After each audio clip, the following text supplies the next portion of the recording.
What's up, everybody? I'm Katie, and this is the Super Conscious Explorers channel. And this is the second video in my dream series. The first video was about dream journals and why we should be keeping one. So the second video is about how to have more dreams and have more vivid dreams to be able to write in your journal. Thank you so much for everybody who commented, emailed me, let me know that you started a dream journal and that you started making connections already within the brief week or two. That's super awesome. Thank you guys for letting me know that. I have been continuing to write in my journal and getting a lot of good downloads that way. So to be able to have more dreams and have more vivid dreams, the first thing is to have a normal sleep routine, getting plenty of sleep. I mean, kind of a no-brainer. But I know that that's hard for a lot of people, depending, if you have families, if you have jobs that rotate shifts and stuff like that. But I'm going to give a few things that I do, and then some that I came across that I haven't tried, but I should try. So first and foremost is how do we get the best sleep and get a good 8 hours, and why do we really want to do that? There's 5 stages of sleeping. I really only care about the REM state when we're actually sleeping for this purpose. But it goes through cycles. And from what I've read, it's about every 90 minutes or so, you have a new cycle and you start it all over again. But the thing is that the first cycle, the first dream you have, is probably only about 10 minutes long. And if you sleep for a full 8 hours, that dream, that REM cycle, could be 45 minutes to an hour. So that greatly increases your chances of remembering your dreams and being able to write them down in the morning. So some things that I have done that have helped my quality of sleep is I took the TV out of our bedroom a couple years ago. No lights.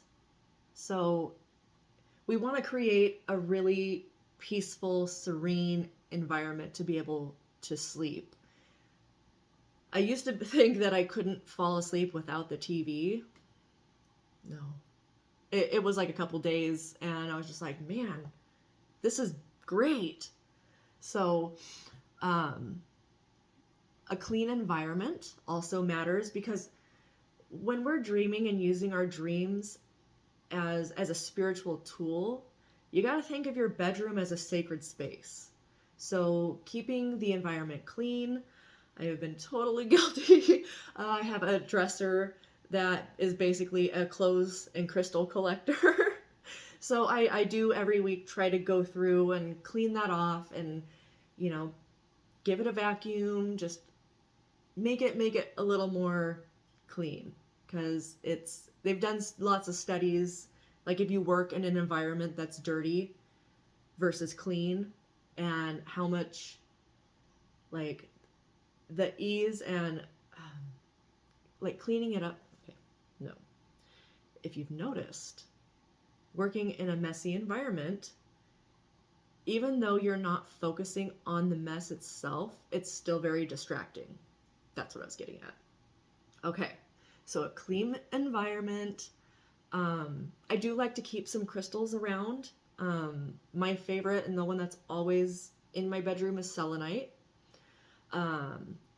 Some other good crystals for dreaming include labradorite, sodalite, lapis lazuli, howlite. So I've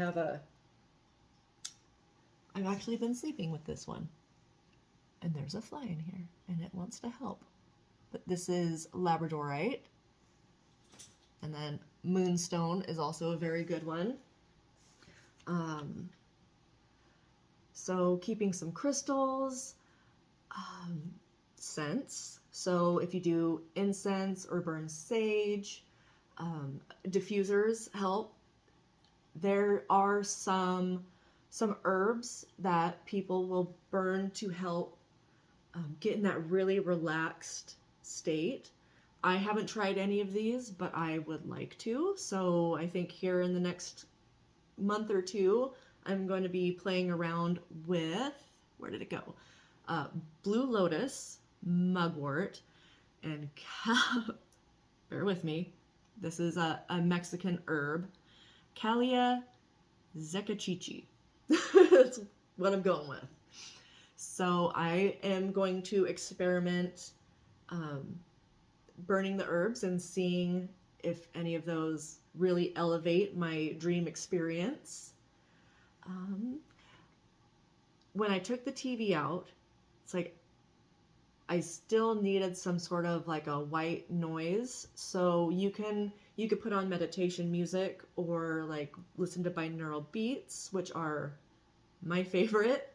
The best one for lucid dreaming is 528 hertz from what I've been researching. But yeah, burning some sage, just making your environment as relaxing as possible before sleep will definitely help. Keep your alarm clock close by, or your phone, if that's what you use, like in the same spot, so that you don't have to open your eyes when you wake up. You can just kind of grab it and, click it off, and then it'll reset. What was the other one there? I think that's it for that one. So that's just setting the space and giving us a chance for, real relaxation. Make your bedroom your sacred space if you're looking to, get messages from your dreams. I think it really elevates the experience. So that's setting the space. Our diet matters. And not in the way that you would think. Like, I'm not going to tell you to go vegan or anything like that. First and foremost, water. Stay as hydrated as you can. And in fact, drinking a couple glasses of water before you go to sleep will make you wake up in the middle of the night to use the restroom, and most likely wake up after a dream, because there's many, many, many nights where I've gotten up and I'm like, whoa, I was just dreaming. And write those down. It's like, those are important too. So yeah, lots of water, limit the caffeine. What I read, it said 12 hours before you go to sleep, like, don't drink any caffeine. I don't know where these people are from, but I drink caffeine until like 11, noon sometimes. So, and none of this is set in stone. Everything just, I'm in the camp of fuck around and find out. Give it a try. If it doesn't work, it doesn't work. Try something else. So limiting caffeine. Melatonin really helps with the vividness and being able to relax and fall asleep. I don't recommend taking like melatonin supplements unless you like are having like an insomnia phase. I wouldn't take it for dreaming, but the amino acids tryptophan and 5-HTP combined create melatonin. It makes your body produce it naturally. So that's the way that I go. And I actually, hold on, I do have supplements, and I don't take these all the time. I only take them when I feel like I'm just kind of running low or not sleeping well. So I have L-tryptophan here. Whoop. So that's for positive sleep. And then 5-HTP for positive mind. But when they combine, your body produces the natural melatonin that it needs. So the other one I read about was vitamin B6. They've done a lot of studies with that vitamin that it helps produce the melatonin also. Ginkgo biloba. So pretty much anything that helps with memory. Rosemary is a good herb to incorporate, either essential oil or reishi mushrooms. So those are just a few. I'd have to do a whole separate video on like the diet and the foods and the crystals and stuff, which I might do. But I'll tell, purple vegetables is one thing, and one that is a tried and true, will give me vivid, weird dreams, are purple potatoes. Sounds totally weird, but there's something about, I think the potato in general helps with dreaming, but that purple potato, I found this out years ago between me and my mom. We were both having like weird, vivid dreams the night after we would eat purple potatoes. So we just came together and it just kind of, and so I'll try it every once in a while and it still does. So if you try it, please let me know if it works or if I'm just weird.